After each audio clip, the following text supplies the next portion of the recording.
जय हिंद दोस्तों, top flat विषय में आप सभी का स्वागत और अभिनंदन। मैं आशा करता हूँ आपकी बोर्ड की एग्जाम तैयारी बेहतरीन चल रही होगी। उसी को और बेहतर बनाने के लिए आज हम समझने वाले हैं क्लास 12th हिस्ट्री के कुछ महत्वपूर्ण प्रश्नों को। जैसे कि हम सबसे पहले समझेंगे ऐतिहासिक घटना। ऐतिहासिक घटना में हम कम से कम 17 से 18 ऐतिहासिक घटनाओं को समझने वाले हैं। इसके बाद हम समझेंगे 20 बहुविकल्पीय प्रश्नों को और उसके आंसर को भी समझने वाले। इसके बाद हम समझने वाले अतिलघुत्तरीय प्रश्न। अतिलघुत्तरीय प्रश्न हम लगभग 10 से 15 प्रश्नों को हम इस वीडियो में देखने वाले हैं। और सबसे मेन है जो जो हमारे बोर्ड एग्जाम में 30 नंबर का पूछा जाता है, वो पूछा जाता है हमारे दीर्घोत्तरीय प्रश्न। इस वीडियो में मैं आपको 23 दीर्घोत्तरीय प्रश्न बताने वाला हूं। ये 23 दीर्घोत्तरीय प्रश्न यदि आप पढ़ लेते हैं तो आपके 30 नंबर 100% पक्के हो जाएंगे। तो यदि आप चैनल पर नए हो तो चैनल को सब्सक्राइब कर लेना, वीडियो को लाइक कर देना। आइए हम प्रश्नों को समझते हैं। हम सबसे पहले समझेंगे ऐतिहासिक घटना है, फिर हम बहुविकल्पीय प्रश्न समझेंगे, फिर हम अतिलघुत्तरीय प्रश्न, लास्ट में हम समझेंगे 23 महत्वपूर्ण पूरी किताब के दीर्घोत्तरीय प्रश्नों को। आइए समझते हैं। मित्रों, जैसे मैंने आपको पहले बताया कि हम समझेंगे सबसे पहले ऐतिहासिक घटनाएं। ऐतिहासिक घटनाएं जैसे मैंने आपको बताया कि 10 नंबर की आपसे पूछी जाती हैं। कितनी? 10 नंबर की पूछी जानी है आपसे ऐतिहासिक घटनाएं। तो हमें इन्हें नकारना नहीं, इन्हें भी अच्छे से याद करके हमें जाना है बोर्ड एग्जाम में। देखो, पहली है हमारी ऐतिहासिक घटना 599 ईसा पूर्व। 599 ईसा पूर्व क्या हुआ था? देखो, ऐसे ही लिख के आएगा 599 ईसा पूर्व। तो आपका लिखना होगा महावीर स्वामी का जन्म हुआ था। क्या हुआ था? महावीर स्वामी जी का जन्म हुआ था। 599 ईसा पूर्व क्या हुआ था? तो महावीर स्वामी का जन्म हुआ था। क्वेश्चन कैसे आएगा? ऐसे आएगा, ऐतिहासिक घटनाएं डालकर आएगा और एक में आएगा कि पहला आएगा कि 599 ईसा पूर्व, बस क्वेश्चन मार्क, कुछ नहीं रहेगा। फिर आपको लिखना होगा 599 ईसा पूर्व महावीर स्वामी का जन्म हुआ। 540 ईसा पूर्व भी महावीर स्वामी का जन्म हुआ, परंतु कुछ इतिहासकारों के अनुसार, कुछ इतिहासकार जो हैं वो 540 मानते हैं महावीर स्वामी जी का जन्म। कुछ इतिहासकार 540 मानते हैं और रियल है 599 ईसा पूर्व महावीर स्वामी का जन्म हुआ था, पर कुछ इतिहासकार 540 ईसा पूर्व भी मानते हैं महावीर स्वामी जी का जन्म। तीसरा समझो, 563 ईसा पूर्व क्या हुआ था? 563 ईसा पूर्व महात्मा बुद्ध का जन्म हुआ था। क्या हुआ था? महात्मा बुद्ध का जन्म हुआ था। और 533 ईसा पूर्व क्या हुआ था? 533 ईसा पूर्व क्या हुआ था? तो महात्मा बुद्ध का गृह त्याग हुआ था, अर्थात उन्होंने घर छोड़ दिया था, घर को त्याग कर दिया था। तो महात्मा बुद्ध का गृह त्याग कब होता है? 533 ईसा पूर्व। कब? 533 ईसा पूर्व महात्मा बुद्ध का गृह त्याग होता है। 483 ईसा पूर्व क्या होता है? 483 ईसा पूर्व महात्मा बुद्ध की मृत्यु हो जाती है। क्या? महात्मा बुद्ध की मृत्यु हो जाती है 483 ईसा पूर्व। 527 ईसा पूर्व क्या होता है? 527 ईसा पूर्व महावीर स्वामी की मृत्यु हो जाती है। क्या? महावीर स्वामी जी की मृत्यु हो जाती है। 544 ईसा पूर्व क्या होता है? 544 ईसा पूर्व बिंबिसार, क्या? बिंबिसार का राज्यारोहण होता है। क्या होता है? बिंबिसार का राज्यारोहण होता है 544 ईसा पूर्व। और 492 ईसा पूर्व क्या होता है? 492 ईसा पूर्व अजातशत्रु का राज्यारोहण होता है। क्या होता है? राज्यारोहण होता है। एक बार यहाँ तक 8 नंबर तक और समझते हैं। पहला है कि 599 ईसा पूर्व महावीर स्वामी का जन्म होता है। दूसरा है 540 ईसा पूर्व महावीर स्वामी का जन्म होता है। कुछ इतिहासकारों के अनुसार, यदि 540 आ जाए तो आपको लिखना होगा महावीर स्वामी का जन्म कुछ इतिहासकारों के अनुसार। 563 ईसा पूर्व महात्मा बुद्ध का जन्म हुआ था। 533 ईसा पूर्व महात्मा बुद्ध का गृह त्याग हुआ था। 483 ईसा पूर्व महात्मा बुद्ध की मृत्यु हुई थी। 527 ईसा पूर्व महावीर स्वामी की मृत्यु हुई थी। 544 ईसा पूर्व बिंबिसार का राज्यारोहण हुआ था। 492 ईसा पूर्व अजातशत्रु का राज्यारोहण हुआ था। अब हम समझते हैं इसके आगे। नवा है हमारा 526 से 326 से 325 ईसा पूर्व सिकंदर ने भारत पर आक्रमण किया था। क्या? 326 से 325 ईसा पूर्व सिकंदर ने भारत पर आक्रमण किया था। 323 ईसा पूर्व क्या हुआ था? तो सिकंदर की मृत्यु हुई थी। कहाँ हुई थी? इराक में बेबीलोन जगह पर हुई थी। ठीक है, 323 ईसा पूर्व सिकंदर की मृत्यु हुई थी। 321 से 22 ईसा पूर्व 321 से 322 ईसा पूर्व मौर्य साम्राज्य की स्थापना हुई थी। क्या हुई थी? मौर्य साम्राज्य की स्थापना हुई थी। 305 ईसा पूर्व क्या हुआ था? तो सेल्यूकस ने चंद्रगुप्त मौर्य पर आक्रमण किया था, जिसमें वह परास्त हुआ था, अर्थात सेल्यूकस हार गया था। तो 305 ईसा पूर्व क्या हुआ था? तो सेल्यूकस ने चंद्रगुप्त मौर्य पर आक्रमण किया था, जिसमें वो परास्त हुआ।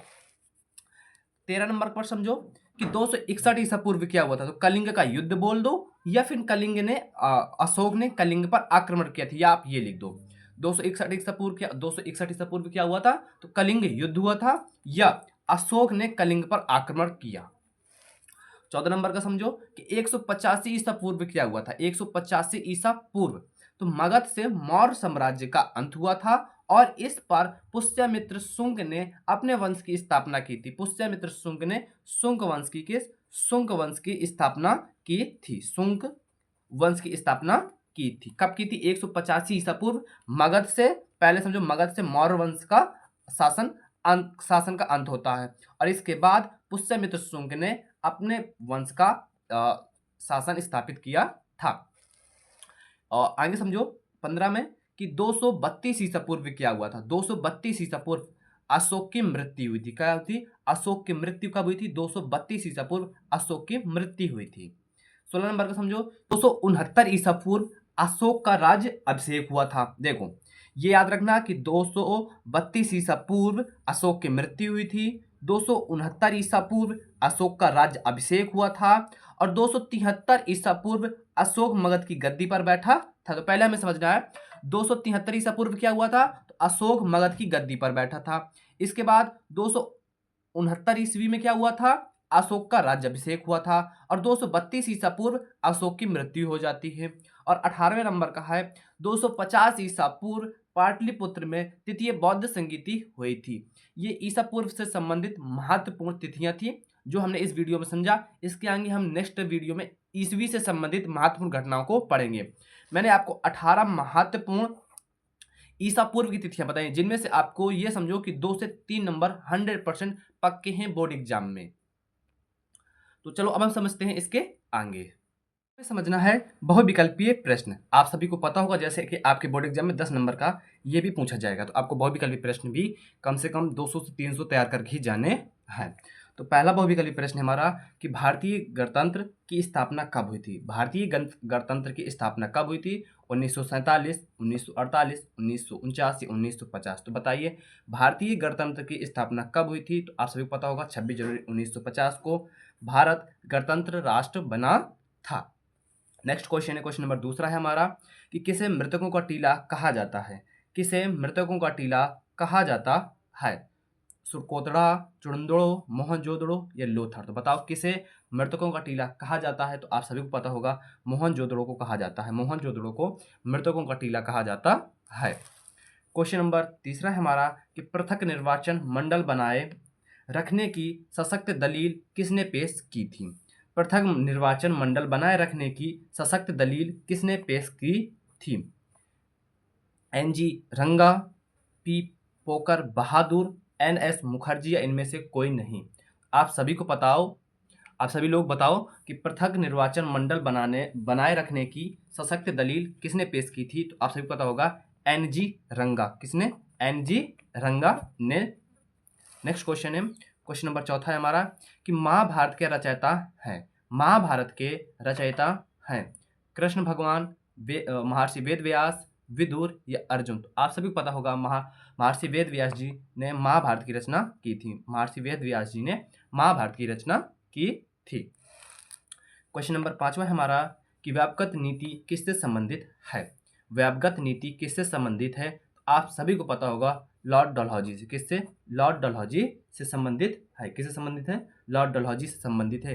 कौन सी नीति? व्यापगत नीति किससे संबंधित है? तो लॉर्ड डलहौजी से संबंधित है। क्वेश्चन नंबर 6वां है कि इंडिका के लेखक हैं। इंडिका जो पुस्तक है वो किसकी है? मैक्सनीज की है, चंद्रगुप्त की है, चाणक्य की है, महात्मा गांधी की है। आप सभी को पता होगा इंडिका के लेखक कौन है। यदि पता है तो कमेंट में इसका आंसर जल्दी से दो कि इंडिका के लेखक कौन है। तो आप सभी को पता होगा मैक्सनीज। कौन? मैक्सनीज इंडिका के लेखक है। क्वेश्चन नंबर 7वां है हमारा कि विजयनगर साम्राज्य की स्थापना कब हुई थी? विजयनगर साम्राज्य की स्थापना कब हुई थी? 1936 ईसा पूर्व, सॉरी ईस्वी में, 360 ईस्वी में, 340 ईस्वी में, 380 ईस्वी में। तो बताओ विजयनगर साम्राज्य की स्थापना कब हुई थी? तो 1336 ईस्वी में। कब? 1336 ईस्वी में विजयनगर साम्राज्य की स्थापना हुई थी। क्वेश्चन नंबर 8वां है हमारा कि कृषकों का एक वर्ग कहलाता था। कृषकों का एक वर्ग कहलाता था, तो वो दास कहलाता था। क्या कहलाता था?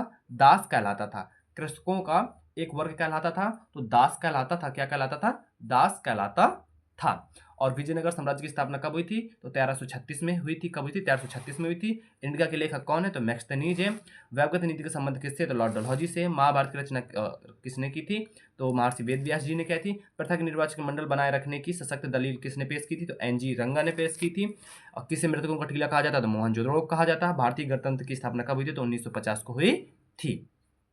क्वेश्चन नंबर 9 है हमारा कि पुरातत्वविदों को हड़प्पा सभ्यता के किस स्थल से जुते हुए खेत के साक्ष्य प्राप्त हुए थे या मिले थे?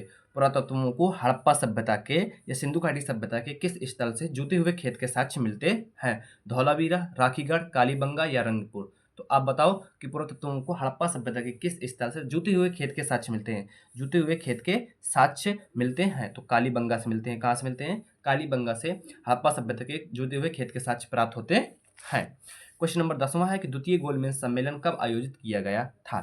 द्वितीय गोलमेज सम्मेलन कब आयोजित किया गया था? 1930, 1932, 1931 या 1933 ईस्वी में? तो बताओ द्वितीय गोलमेज सम्मेलन कब आयोजित किया गया था? तो 1931 में किया गया था। कब किया गया था? 1931 में द्वितीय गोलमेज सम्मेलन आयोजित किया गया था। क्वेश्चन नंबर 11वां है हमारा कि सती प्रथा का उन्मूलन किस वर्ष हुआ था? सती प्रथा का उन्मूलन किस वर्ष हुआ था? 1857 ईस्वी में, 1828 ईस्वी में, 1829 ईस्वी में या 1830 ईस्वी में?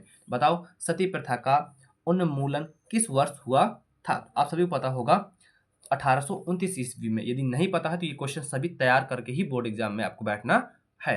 सती प्रथा का उन्मूलन किस वर्ष हुआ था? तो 1829 में हुआ था। कब हुआ था? 1829 में हुआ था। क्वेश्चन नंबर 12 है हमारा कि बुद्ध का जन्म कहाँ हुआ था? बुद्ध का जन्म कहाँ हुआ था? अर्थात भगवान बुद्ध का जन्म कहाँ हुआ था? कुशीनगर, लुम्बिनी, कपिलवस्तु या उर्वेला? बताओ बुद्ध का जन्म कहाँ हुआ था? तो आप सभी को पता होगा लुम्बिनी, नेपाल। कहाँ? लुम्बिनी, नेपाल में भगवान बुद्ध का या गौतम बुद्ध जी का जन्म हुआ था। बताओ भगवान गौतम बुद्ध का जन्म कहाँ हुआ था? तो लुम्बिनी में हुआ था। कहाँ हुआ था? लुम्बिनी में हुआ था। क्वेश्चन नंबर 13 है हमारा कि श्रीमद् भगवत गीता महाभारत के किस पर्व का अंश है? श्रीमद् भगवत गीता महाभारत के किस पर्व का अंश है?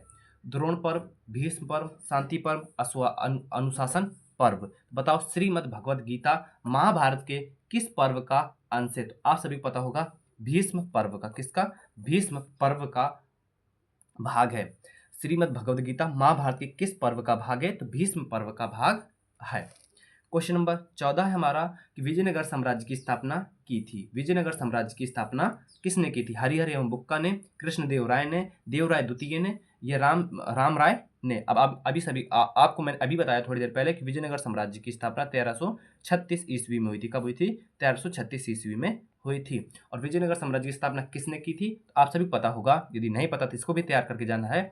हरिहर एवं बुक्का ने की थी। विजयनगर साम्राज्य की स्थापना किसने की थी? तो हरिहर एवं बुक्का ने की थी। ये दोनों भाई भाई थे। क्वेश्चन नंबर 15 हमारा कि हड़प्पा सभ्यता कैसी सभ्यता थी? हड़प्पा सभ्यता कैसी सभ्यता थी? नागरीय सभ्यता, ग्रामीण सभ्यता, अर्धनागरीय सभ्यता या अर्ध ग्रामीण सभ्यता? तो बताओ हड़प्पा सभ्यता कैसी सभ्यता थी? आप सभी को पता होना चाहिए कि हड़प्पा सभ्यता नगरीय सभ्यता थी। और हड़प्पा सभ्यता के घर मकान कैसे बना हुआ करते थे? तो पक्की ईंटों के बना हुआ करते थे। इस वजह से ये नगरीय सभ्यता थी। और वैदिक सभ्यता कैसी सभ्यता थी? तो वह ग्रामीण सभ्यता थी। और हड़प्पा सभ्यता कैसी सभ्यता थी? नगरीय सभ्यता थी। क्वेश्चन नंबर 16 हमारा कि the story of Indian archaeology के लेखक हैं। The story of Indian archaeology के लेखक कौन है? S N. Rao, M S. Vats, R D. Banerjee या उपयुक्त में से कोई नहीं? तो बताओ the story of Indian archaeology के लेखक हैं वो हैं एस.एन. राव। कौन? S N. Rao ji. Question number 17 हमारा कि हड़प्पा सभ्यता के मकान किसके बने थे? हड़प्पा सभ्यता के मकान किसके बने थे? ईंटों के, पत्थरों के, पक्की ईंटों के या ईंटों के, सॉरी मिट्टी के? बताओ हड़प्पा सभ्यता में मकान किसके बने हुए थे? वो तो पता कि ईंटे के बने हुए थे। कैसी ईंटें थे? पक्की ईंटों के मकान वहां बने हुए थे।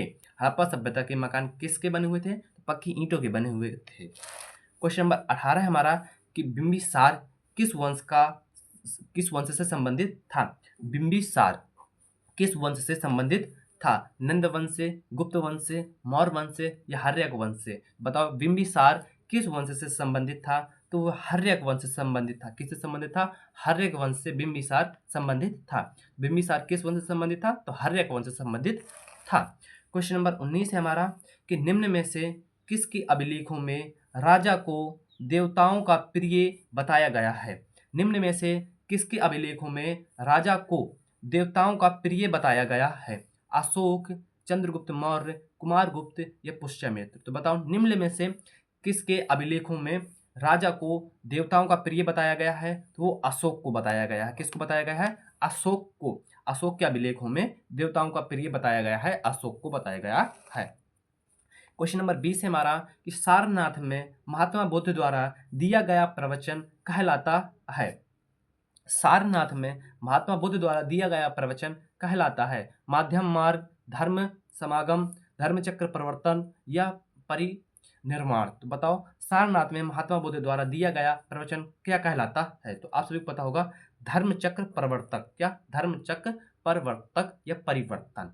धर्मचक्र प्रवर्तक या परिवर्तन। तो सारनाथ में महात्मा बुद्ध द्वारा दिया गया प्रवचन है धर्मचक्र परिवर्तन या प्रवर्तक। और देखो ये क्वेश्चन नंबर 20वां था। तो हमने इस वीडियो में 20 महत्वपूर्ण बहुविकल्पी प्रश्नों को समझा है। अब हम समझते हैं इसके आगे। हमारा नेक्स्ट टॉपिक है अतिलाघुत्रीय प्रश्न। अब हमें समझना है अतिलाघुत्रीय प्रश्न। पहला प्रश्न है हमारा कि सिंधु सभ्यता की खोज कब और किसने की? सिंधु सभ्यता की खोज कब और किसने की? तो देखो याद रखना है कि हड़प्पा सभ्यता की खोज दयाराम साहनी ने सन 1921 में की थी। अब सिंधु सभ्यता क्यों, हड़प्पा सभ्यता क्यों कहा जाता है? देखो सिंधु सभ्यता पहले बात तो सिंधु नदी किनारे पाई गई थी, ठीक है, इस वजह से। और सिंधु घाटी सभ्यता में हड़प्पा नामक स्थान सर्वप्रथम खोजा गया था, इसलिए सिंधु घाटी सभ्यता को हड़प्पा सभ्यता भी कहते हैं। तो हमारा क्वेश्चन है कि सिंधु सभ्यता की खोज कब और किसने की थी?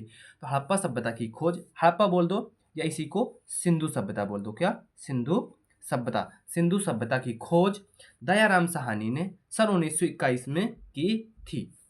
हड़प्पा इसलिए लिखा जाता है, देखो सिंधु सभ्यता को हड़प्पा सभ्यता भी कहा जाता है क्योंकि सिंधु घाटी सभ्यता में सर्वप्रथम जो स्थान खोजा गया था उसे हड़प्पा नामक स्थान खोजा गया था। क्वेश्चन नंबर दूसरा है कि अशोक के धम्म के बारे में आप क्या जानते हैं? अशोक के धम्म के बारे में आप क्या जानते हैं? तो अशोक का धम्म बौद्ध धर्म था। धम्म क्या था? बौद्ध धर्म था। अशोक के धम्म के बारे में आप क्या जानते हैं? अशोक का धम्म बौद्ध धर्म था, बौद्ध धर्म था। क्वेश्चन नंबर तीसरा है हमारा कि आईने ए अकबरी की रचना किसने की थी? आईने ए अकबरी की रचना किसने की थी? आईने ए अकबरी की रचना अबुल फजल ने की थी। किसने की थी? अबुल फजल ने की थी। क्वेश्चन नंबर तीसरा था हमारा कि आईने ए अकबरी की रचना किसने की थी? तो आईने ए अकबरी की रचना अबुल फजल ने की थी। किसने की थी? अबुल फजल ने की थी। क्वेश्चन नंबर चौथा है हमारा स्थायी बंदोबस्त व्यवस्था किसने शुरुआत की थी? स्थायी बंदोबस्त व्यवस्था किसने शुरू की थी? में आपको लिखना है कि लॉर्ड कर्नवालिस ने 1993 में बंगाल में इस्तेमारी बंदोबस्त अथवा जमींदारी प्रथा अथवा स्थायी बंदोबस्त व्यवस्था लागू किया था। अब देखो क्वेश्चन आपसे नॉर्मली इस तरह आएगा कि स्थायी बंदोबस्त व्यवस्था किसने शुरुआत की थी? तो स्थायी बंदोबस्त लिख सकते हैं कि स्थायी बंदोबस्त की शुरुआत 1993 ईस्वी में लॉर्ड कर्नवालिस ने की थी। आप इस तरह भी इसका आंसर लिख सकते हैं, पर हम इस तरह भी लिख सकते हैं कि स्थायी बंदोबस्त व्यवस्था किसने शुरुआत की थी? तो आप लिख सकते हैं लॉर्ड कर्नवालिस ने 1993 में बंगाल में इस्तेमारी बंदोबस्त अथवा जमींदारी प्रथा अथवा स्थायी बंदोबस्त व्यवस्था लागू किया था। या आप इस तरह नहीं आपको लिखना, अपने शब्दों में लिखना, तो आप इस तरह भी लिख सकते हैं कि स्थायी बंदोबस्त व्यवस्था की शुरुआत 1993 में लॉर्ड कर्नवालिस ने की था। बस इतना आप लिख सकते हैं। अब हम समझते हैं इसके आगे। क्वेश्चन नंबर 5वां है हमारा कि 1857 ईस्वी के विद्रोह की शुरुआत कब हुई थी? 1857 की क्रांति के विद्रोह की शुरुआत कब हुई थी? तो 10 मई 1857 को मेरठ से विद्रोह की शुरुआत हुई थी। कहाँ से हुई थी? 10 मई 1857 को मेरठ से विद्रोह की शुरुआत हुई थी। क्वेश्चन है कि हमारा कि 1857 ईस्वी के विद्रोह की शुरुआत कब हुई थी? आपको याद रखना है 10 मई 1857 को मेरठ से विद्रोह की क्रांति स्टार्ट हुई थी। क्वेश्चन नंबर 6वां है हमारा कि कालीबंगा का शाब्दिक अर्थ क्या था? कालीबंगा का शाब्दिक अर्थ क्या था? तो कालीबंगा का शाब्दिक अर्थ काली चूड़ियाँ। क्या? काली चूड़ियाँ या काली चूड़ियाँ बोल दो या काले रंग की चूड़ियाँ बोल दो, ठीक है। तो कालीबंगा का शाब्दिक अर्थ क्या था? तो कालीबंगा का शाब्दिक अर्थ काली चूड़ियाँ था। क्या था? काली चूड़ियाँ था। क्वेश्चन नंबर 7वां है हमारा कि किस शासक ने मैक्सनीज को दूत बनाकर भारत भेजा था। क्वेश्चन नंबर 7वां है हमारा कि किस शासक ने मैक्सथनीज को दूध बनाकर भारत भेजा था? उत्तर में आपको लिखना है कि यूनान के राजा सेल्यूकस ने मैक्सथनीज को दूध बनाकर चंद्रगुप्त मौर्य के दरबार में भेजा था। क्वेश्चन था हमारा कि किस शासक ने मैक्सथनीज को दूध बनाकर भारत भेजा था? तो यूनान के राजा सेल्यूकस ने मैक्सथनीज को दूध बनाकर चंद्रगुप्त मौर्य के दरबार में भेजा था। अब मैक्सथनीज की पुस्तक का क्या नाम था? इंडिका। ये सारे जवाब आपको याद रखना है। क्वेश्चन नंबर 8वां है हमारा कि भारत के संविधान की 4 विशेषताएं बताइए। भारत के संविधान की 4 विशेषताएं बतानी है। तो आपको 4 विशेषता बतानी है, जिनमें से प्रमुख विशेषता निम्नलिखित है। पहला है कि ये जो भारत का संविधान है वो विशाल एवं विस्तृत संविधान है, और कहते हैं दुनिया का सबसे बड़ा संविधान भारत का है। जो लिखित संविधान है, दुनिया का सबसे बड़ा संविधान भारत का है जो लिखित है। विशाल एवं विस्तृत संविधान है। दूसरा विशेषता है कि प्रभुता संपन्न समाजवादी पंथ निरपेक्ष एवं लोकतांत्रिक गणराज्य है। आपको इतना सब नहीं लिखना, तो आप इतना लिख सकते हो कि लोकतांत्रिक गणराज्य है। तीसरा है कि संसदीय शासन प्रणाली है। कैसी प्रणाली है? तो संसदीय शासन प्रणाली है। चौथा है कि स्वतंत्र न्यायपालिका है। कैसी पालिका है? कैसी न्यायपालिका है? तो स्वतंत्र न्यायपालिका है। पांचवा है मूल अधिकार है, मूल कर्तव्य भी है। और भारतीय संविधान का एक और है उद्देश्य भी है। इसी में राज्य के नीति निर्देशक तत्व भी पाए जाते हैं। देखो, भारत के संविधान की प्रमुख विशेषताएं बताई थी, मतलब 4 विशेषताएं बताई थी। 4 में से हम लिख सकते हैं राज्य के नीति निर्देशक तत्व हैं, मूल अधिकार है, मूल कर्तव्य है, स्वतंत्र न्यायपालिका है, सांसदीय शासन प्रणाली है, संप्रभुता संपन्न समाजवादी पंथ निरपेक्ष एवं लोकतांत्रिक गणराज्य है, विशाल एवं विस्तृत संविधान है। क्वेश्चन नंबर 9 है हमारा कि ककोरी कांड कब और कहां हुआ था? ककोरी कांड कब और कहां हुआ था? आपको सिंपल सी 2 लाइनें लिखनी है। ककोरी कांड कब और कहां हुआ था? तो ककोरी कांड ककोरी नामक स्थान पर हुआ था। और ये कब हुआ था? तो 9 अगस्त 1925 को हुआ था। बस आप इतना लिख सकते हैं, पर हम थोड़ा विस्तृत में लिखेंगे, थोड़ा लाइन बाई लाइन लिखेंगे, ठीक, जिससे एग्जामिनर को ज़्यादा अच्छा से समझ में आए। देखो, तो ककोरी कांड भारतीय स्वतंत्रता संग्राम के क्रांतिकारियों द्वारा ब्रिटिश राज्य के विरुद्ध भयंकर युद्ध छेड़ने के लिए हथियार खरीदने की इच्छा से ब्रिटिश खजाना लूट लेने की एक ऐतिहासिक घटना है, जो ककोरी नामक स्थान पर हुई थी। ये कब हुई थी? 9 अगस्त 1925 को हुई थी। आपको इतना सारा नहीं याद रखना, आपको मत याद रखो, आपको इतना रखो कि ककोरी कांड कब और कहाँ हुआ था। तो ककोरी कांड ककोरी नामक स्थान पर हुआ था। कब हुआ था? तो 9 अगस्त 1925 को हुआ था। बस। क्वेश्चन नंबर 10वां है हमारा कि प्रथम गोलमेज सम्मेलन कब और कहाँ हुआ? प्रथम गोलमेज सम्मेलन कब और कहाँ हुआ था? तो प्रथम गोलमेज सम्मेलन 1930 ईस्वी में लंदन में हुआ था। कहाँ हुआ था? कहाँ हुआ था? तो लंदन में हुआ था। प्रथम गोलमेज सम्मेलन कहाँ हुआ था? तो लंदन में हुआ था। कब हुआ था? तो 1930 में हुआ था।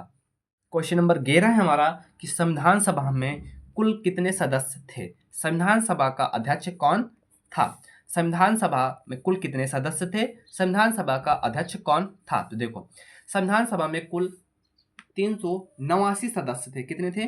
389 सदस्य थे, जिनमें से 292 प्रांतीय थे। कितने थे? प्रांतीय प्रतिनिधि थे। और 93 प्रिंसेस मतलब रजवाड़े थे। कितने? 93 रजवाड़े थे, जिनमें प्रिंसेस स्टेटस से थे। प्रिंसेस स्टेटस से रजवाड़े घराने से थे।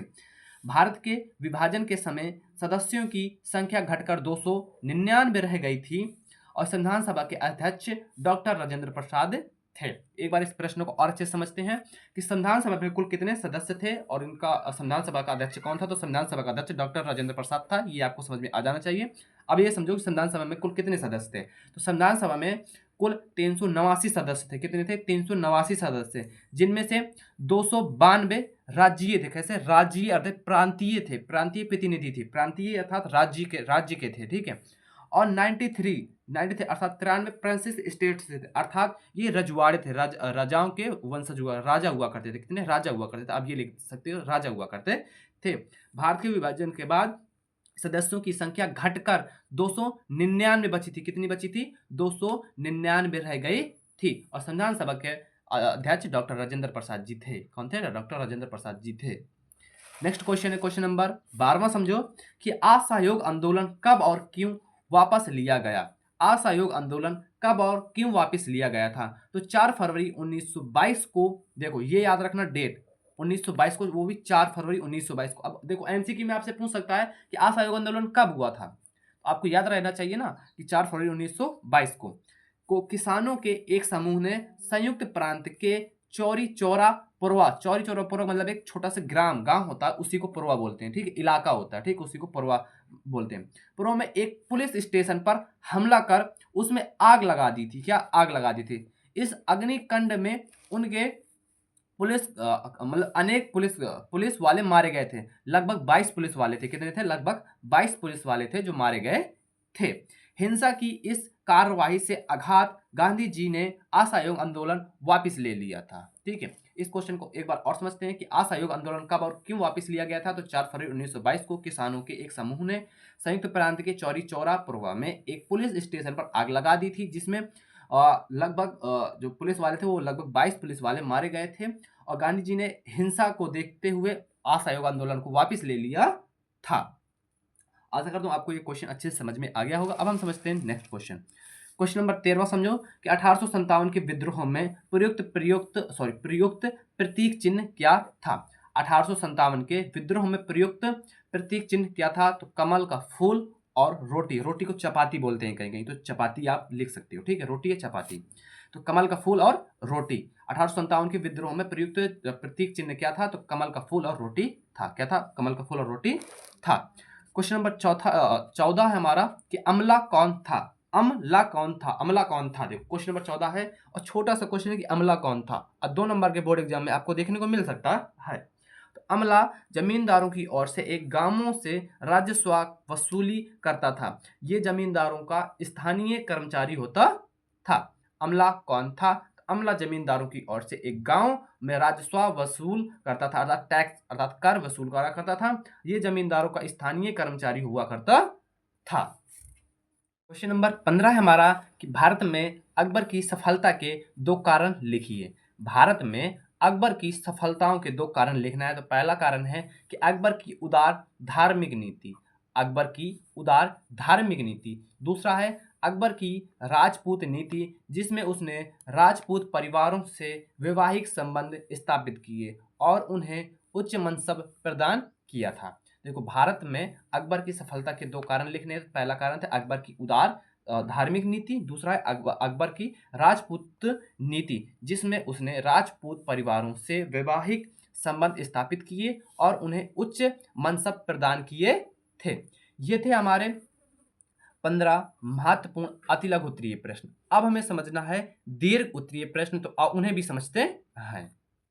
दीर्घ उत्तरीय प्रश्न का पहला प्रश्न है हमारा कि सिंधु घाटी सभ्यता की नगर योजना की प्रमुख विशेषताओं का उल्लेख कीजिए। देखो मैं आपको केवल प्रश्न बताने वाला हूँ, आंसर आप अपनी बुक से पढ़ लेना, क्योंकि आंसर बताने बैठा तो ये 3 से 4-5 घंटे की वीडियो बनेगी कम से कम, क्योंकि एक प्रश्न का आंसर हमें कम से कम 200 से 250 शब्दों में देना होता है। आपको याद कर लेना, मतलब समझ समझ के आपको याद करना, सोचना है, आप आंसर तैयार करना सीख जाओगे। आपको 2 से 3 बार पढ़ना आंसर को, आपको आंसर याद हो जाएगा। तो दीर्घ उत्तरीय प्रश्न का पहला प्रश्न है हमारा कि सिंधु घाटी सभ्यता की नगर योजना की प्रमुख विशेषताओं का उल्लेख कीजिए। और ये सभी प्रश्न मोस्ट इंपॉर्टेंट क्वेश्चन है, आपके लिए लेकर आया हूँ, मोस्ट इंपॉर्टेंट, जिन्हें हम वेरी वेरी आईएमपी प्रश्न कह सकते हैं। अर्थात तो दीर्घ उत्तरीय प्रश्न का पहला प्रश्न था कि सिंधु घाटी सभ्यता की नगर योजना की प्रमुख विशेषताओं का उल्लेख कीजिए। दूसरा प्रश्न है कि हड़प्पा सभ्यता के पतन के कारणों का उल्लेख कीजिए। हड़प्पा सभ्यता के पतन के कारणों का उल्लेख करना, ये दूसरा प्रश्न है। तीसरा प्रश्न सिंधु घाटी सभ्यता से कि सिंधु घाटी सभ्यता की प्रमुख विशेषताओं का उल्लेख कीजिए। सिंधु घाटी सभ्यता की प्रमुख विशेषताओं का उल्लेख करना है। क्या करना है? सिंधु घाटी सभ्यता की प्रमुख विशेषताओं का उल्लेख करना है। अथवा देखो ये तो इस तरह पूछेगा, ये तो फिर घुमाकर इस तरह पूछता है, दूसरे शब्दों में पूछता है कि सिंधु घाटी के निवासियों का सामाजिक जीवन, आर्थिक जीवन, धार्मिक जीवन व कला की प्रमुख विशेषताओं की विवेचना कीजिए। या केवल आपसे इस तरह पूछ सकता है कि सिंधु घाटी सभ्यता के लोगों का या निवासियों का आर्थिक व धार्मिक जीवन की विशेषताओं की विवेचना कीजिए। अर्थात मतलब ये क्वेश्चन मोस्ट इंपॉर्टेंट बन जाता है, क्योंकि यहाँ से एक क्वेश्चन पूछता है। ये तो ऐसे पूछ सकता है सिंधु घाटी सभ्यता के प्रमुख विशेषताओं का उल्लेख कीजिए, या धार्मिक जीवन पर संक्षिप्त टिप्पणी लिखिए, या आर्थिक जीवन पर, सामाजिक जीवन पर। ये सारे टॉपिक आपको क्लियर करके जाना है। पहला टॉपिक है सिंधु घाटी सभ्यता की विशेषताएं, सामाजिक जीवन, आर्थिक जीवन, धार्मिक जीवन, प्रमुख कला की प्रमुख विशेषताएं, ये सारे टॉपिक को आपको सिंधु घाटी सभ्यता से तैयार करके ही जाना है। और हड़प्पा सभ्यता के पतन के कारण को भी आपको उल्लेख है, इसको भी अच्छे से पढ़ के जाना है। सिंधु घाटी सभ्यता नगर योजना की प्रमुख विशेषताएं, ये चारों क्वेश्चन सिंधु घाटी सभ्यता से संबंधित हैं और ये मोस्ट इंपॉर्टेंट है। इस चार में से कोई एक प्रश्न आपको बोर्ड एग्जाम में 100% देखने को मिलेगा, अर्थात अलग अलग सेट में आपको अलग अलग प्रश्न देखने को मिल सकता है। तो ये सभी प्रश्नों को आपको तैयार करके ही जाना है बोर्ड एग्जाम में। क्वेश्चन नंबर चौथा समझो कि क्वेश्चन नंबर चौथा है कि मौर्य वंश के प्रशासन की प्रमुख विशेषताएं बतानी है। आपको मौर्य वंश के प्रशासन की प्रमुख विशेषताएं बतानी है। अथवे में पूछता है मौर्य वंश की जानकारी के स्रोतों पर प्रकाश डालिए। ये दोनों प्रश्न एक ही हैं, इन दोनों का आंसर सेम है, पर ये आपसे ओनली शब्दों को एयर फेयर कर रहा था, शब्दों को घुमा रहा है। कह रहा मौर्य वंश के प्रशासन की प्रमुख विशेषताओं की विवेचना कीजिए, अथवा मौर्य वंश की जानकारी के स्रोतों पर प्रकाश डालिए। प्रशासन, जानकारी, सेम क्वेश्चन, तो आपको इस क्वेश्चन को भी तैयार करके ही जाना है बोर्ड एग्जाम में। पांचवा है, उसे समझते हैं कि ईसा पूर्व 6वीं शताब्दी में भारत के राजनीतिक दशा का वर्णन कीजिए, अथवा महाजनपदों पर संक्षिप्त टिप्पणी लिखिए। ये क्वेश्चन भी एक ही है, इन दोनों का आंसर एक ही है, पर शब्दों का घुमा दिया है।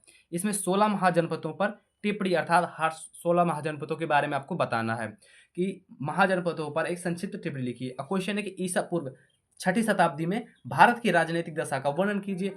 आपको अर्थात इस क्वेश्चन में आपको महाजनपदों पर संक्षिप्त टिप्पणी लिखनी है। इस क्वेश्चन को भी आपको तैयार कर लेना है। क्वेश्चन नंबर 6वां है, अशोक कौन था, उसकी महानता के क्या कारण थे। अशोक कौन था, उसके महानता क्या कारण थे, ये भी क्वेश्चन महत्वपूर्ण है। नेक्स्ट क्वेश्चन नंबर 7वां कि स्तंभ से आप क्या समझते हैं, स्तंभों के प्रकारों का वर्णन कीजिए। स्तंभ से आप क्या समझते हैं, स्तंभों के प्रकारों का वर्णन कीजिए। ये क्वेश्चन भी इंपॉर्टेंट है। देखो लगभग 22 से 23 क्वेश्चन में बताने वाला हूँ, सभी क्वेश्चन महत्वपूर्ण है, ये सभी क्वेश्चन को तैयार कर लेना, ठीक है। क्वेश्चन 8वां है कि मौर्य साम्राज्य के पतन के कारणों का वर्णन कीजिए, कि मौर्य वंश का अंत कैसे हुआ उसका आपको विस्तृत रूप में समझाना है। मौर्य साम्राज्य के पतन के कारणों का वर्णन करना है। क्वेश्चन नंबर 9 है कि वैदिक काल के सामाजिक एवं आर्थिक जीवन का संक्षिप्त वर्णन कीजिए। वैदिक काल में सामाजिक एवं आर्थिक जीवन पर संक्षिप्त टिप्पणी लिखनी है। क्वेश्चन नंबर 10वां है, स्तूप से आप क्या समझते हैं, स्तूप की संरचना पर टिप्पणी लिखिए। स्तूप से आप क्या समझते हैं, स्तूप की संरचना पर टिप्पणी लिखिए। क्वेश्चन नंबर 11 है, बौद्ध धर्म की प्रमुख विशेषताओं का वर्णन कीजिए। बौद्ध धर्म की विशेषताओं का वर्णन कीजिए, अथवा बौद्ध धर्म की शिक्षाओं पर संक्षिप्त टिप्पणी लिखिए। ये क्वेश्चन भी एक ही है, बस इसमें भी शब्दों का हेरफेर कर दिया। एग्जामिनर ने आपको घुमा दिया, कह रहा है बौद्ध धर्म की विशेषताएं बतानी है और बौद्ध धर्म की शिक्षाओं की विशेषता। आप जब विशेषता लिखोगे तो शिक्षाओं से संबंधित विशेषताएं आपको लिखनी है। क्वेश्चन नंबर 12 है कि महावीर कौन थे, अर्थात महावीर स्वामी कौन थे, उनकी शिक्षाएं क्या थीं। महावीर स्वामी कौन थी, उनकी शिक्षाएं क्या थीं, या फिर महावीर स्वामी कौन थी, उनकी शिक्षाओं की विशेषताएं लिखनी है इत्यादि। इस तरह का एक क्वेश्चन आपसे पूछ सकता है। यदि बौद्ध धर्म से नहीं पूछेगा तो फिर जैन धर्म अर्थात महावीर स्वामी से संबंधित क्वेश्चन पूछेगा। देखो बौद्ध धर्म अर्थात गौतम बुद्ध से संबंधित क्वेश्चन पूछेगा तो महावीर स्वामी से नहीं पूछेगा, यदि महावीर स्वामी से पूछेगा तो बौद्ध धर्म से नहीं पूछेगा, ठीक है। क्वेश्चन नंबर 13 समझो कि सूफी संत के प्रमुख धार्मिक विश्वासों एवं आचरणों की व्याख्या कीजिए। ये क्वेश्चन को लगा लो आप टिक, ये है मोस्ट इंपॉर्टेंट। सूफी मत के प्रमुख धार्मिक विश्वासों एवं आचरणों की व्याख्या कीजिए। क्वेश्चन नंबर 14 है, भक्ति आंदोलन की प्रमुख विशेषताओं का विश्लेषण कीजिए। भक्ति आंदोलन की प्रमुख विशेषताओं का विश्लेषण कीजिए। अब क्वेश्चन नंबर 16 है, ये है मोस्ट VVIMP क्वेश्चन, क्योंकि विजयनगर साम्राज्य से एक क्वेश्चन न पूछा जाए ऐसा कोई सेट नहीं है आपका पेपर का। विजयनगर साम्राज्य से एक क्वेश्चन जरूर पूछा जाएगा। विजयनगर साम्राज्य को आपको तैयार करके जाना है। विजयनगर साम्राज्य प्रशासन, देखो विजयनगर साम्राज्य के प्रशासन के बारे में आपको बताना है। फिर इसके कलात्मक विकास के बारे में बताना, ठीक है, ये अलग प्रश्न है। देखो प्रश्न इसमें कितने सारे बनते हैं वो पहले समझाता हूँ। विजयनगर साम्राज्य प्रशासन पर संक्षिप्त टिप्पणी लिखिए, ये एक प्रश्न ये है। विजयनगर साम्राज्य की कलात्मक विकास पर टिप्पणी लिखिए, ये एक अलग प्रश्न है। विजयनगर साम्राज्य के पतन के प्रमुख कारण बताइए, ये एक अलग प्रश्न है। विजयनगर साम्राज्य के किलेबंदी और सड़कों पर संक्षिप्त टिप्पणी लिखिए, ये एक अलग प्रश्न है। विजयनगर साम्राज्य के सामाजिक एवं सांस्कृतिक जीवन के बारे में संक्षिप्त टिप्पणी लिखी, ये एक अलग प्रश्न है। अर्थात विजयनगर से संबंधित एक प्रश्न, 2 प्रश्न, 3 प्रश्न, 4 प्रश्न, 5 प्रश्न, लगभग 5 से 6 प्रश्न पूछे जाते हैं दीर्घ उत्तरीय प्रश्न में से। आपको ये सारे टॉपिक बता दिए हैं, आपको क्लियर करके जाना है। विजयनगर साम्राज्य के प्रशासन के बारे में, कलात्मक विकास के बारे में, पतन के प्रमुख कारण कौन-कौन से, किलेबंदी तथा सड़क के बारे में, सामाजिक एवं सांस्कृतिक जीवन के बारे में। ये थे हमारे 15 नंबर तक क्वेश्चन। अब हम समझते हैं इसके आगे के कुछ क्वेश्चन बचे हैं, उन्हें भी समझ लेते हैं। क्वेश्चन नंबर 16 है कि इस्तमारारी या स्थायी बंदोबस्त की प्रमुख विशेषताओं का वर्णन कीजिए। इस्तमारारी या स्थायी बंदोबस्त की प्रमुख विशेषताओं का वर्णन कीजिए। क्वेश्चन नंबर 17 है सहायक संधि पर एक संक्षिप्त टिप्पणी लिखिए। सहायक संधि पर एक संक्षिप्त टिप्पणी लिखिए। क्वेश्चन 18 है 1857 के विद्रोह के कारणों की विवेचना कीजिए। 1857 के विद्रोह के कारणों की विवेचना कीजिए। क्वेश्चन नंबर 19 है 1857 की क्रांति की असफलताओं के प्रमुख कारणों का वर्णन करना है। देखो 1857 की क्रांति की असफलता के क्या कारण रहे, उन पर संक्षिप्त टिप्पणी आपको लिखनी है। 20वें नंबर का क्वेश्चन है कि असहयोग आंदोलन पर एक संक्षिप्त टिप्पणी लिखनी है। असहयोग आंदोलन पर एक संक्षिप्त टिप्पणी आपको इसमें भी लिखनी है। और 21 नंबर का है कि भारतीय राष्ट्रीय आंदोलन में महात्मा गांधी की भूमिका का मूल्यांकन कीजिए। अर्थात स्वतंत्रता संग्राम में, भारतीय स्वतंत्रता संग्राम में महात्मा गांधी जी का क्या योगदान रहा, इस पर आपको एक टिप्पणी लिखनी है। क्वेश्चन आएगा कि भारतीय राष्ट्रीय स्वतंत्र आंदोलन में महात्मा गांधी जी की भूमिका का मूल्यांकन कीजिए। क्वेश्चन नंबर 22 है कि भारत छोड़ो आंदोलन पर एक टिप्पणी लिखिए। भारत छोड़ो आंदोलन पर एक संक्षिप्त निबंध लिखिए या टिप्पणी लिखिए। देखो यहाँ से कौन सा क्वेश्चन पूछा जा सकता है। देखो ये तो आपसे देखो, पर एक क्वेश्चन और बचा, उसे भी समझ लो। क्वेश्चन नंबर 23 है कि भारतीय संविधान की प्रमुख विशेषताओं का वर्णन कीजिए। ये क्वेश्चन अलग है। अब भारतीय संविधान की प्रमुख विशेषताओं से संबंधित एक क्वेश्चन आपसे पूछा जाता है, चाहे बहुविकल्पी में पूछे, चाहे अतिलघु उत्तरीय में पूछे, चाहे दीर्घ उत्तरीय में पूछे। अच्छा, लघु उत्तरीय में पूछे तो ये क्वेश्चन आपको तैयार करना है। देखो जैसे कि उसे अतिलघु उत्तरीय में पूछना होगा तो आपसे चार प्रमुख विशेषताएं पूछ लेगा। और यदि आप उसे लघु उत्तरीय में पूछना होगा तो वो 8 या 6 पूछ लेगा विशेषताएं। तो ये क्वेश्चन तैयार करके जाना है। अब देखो समझो कि यहाँ से क्वेश्चन कैसे पूछता है। या तो आपसे पूछेगा पहले सहायक संधि। यदि सहायक संधि नहीं पूछेगा तो फिर 1857 की विद्रोह के कारण पूछेगा। यदि ये नहीं पूछेगा तो फिर ये पूछेगा 1857 की क्रांति की असफलताओं के कारण क्या था। यदि ये नहीं पूछता फिर असहयोग आंदोलन या भारतीय राष्ट्रीय आंदोलन या सबनी अवज्ञा आंदोलन, या फिर यहाँ से क्वेश्चन पूछता। ये नहीं पूछता तो भारत छोड़ो आंदोलन। यहाँ से 100% इन 7-8 क्वेश्चनों में से कोई एक क्वेश्चन आपको बोर्ड एग्जाम में देखने को मिल सकते हैं। अब मैं एग्जामिनर नहीं हूँ, ना आप एग्जामिनर हो, आपको पढ़ना है, मुझे बताना है, और एग्जामिनर का जो मूड होगा वो हिसाब से क्वेश्चन पूछेगा, पर आपका काम है आपको एक सारे प्रश्नों को तैयार करके ही जाना है। ये थे हमारे 23 नंबर तक के प्रश्न। ये सभी क्वेश्चन महत्वपूर्ण है। आपको एक बार में और बता दूं, ये सभी क्वेश्चन को आप यदि एक दिन में एक क्वेश्चन भी तैयार करते हो ना तो 23 दिन में आपके 23 क्वेश्चन तैयार हो जाएंगे। अभी पेपर के कम से कम और 90 से 120 दिन के आसपास का समय है। आपको इनको 2 से 3 बार रिवीजन भी कर लोगे यदि एक प्रश्न को प्रतिदिन एक ठो याद करोगे तो। मित्रों ये वीडियो यहीं पर समाप्त होता है। ये वीडियो कैसी लगी कमेंट में जरूर बताना, और आपको नेक्स्ट वीडियो किस टॉपिक पर चाहिए कमेंट में जरूर बता देना। अब हम मिलेंगे नेक्स्ट वीडियो में, जब तक के लिए जय हिंद जय भारत।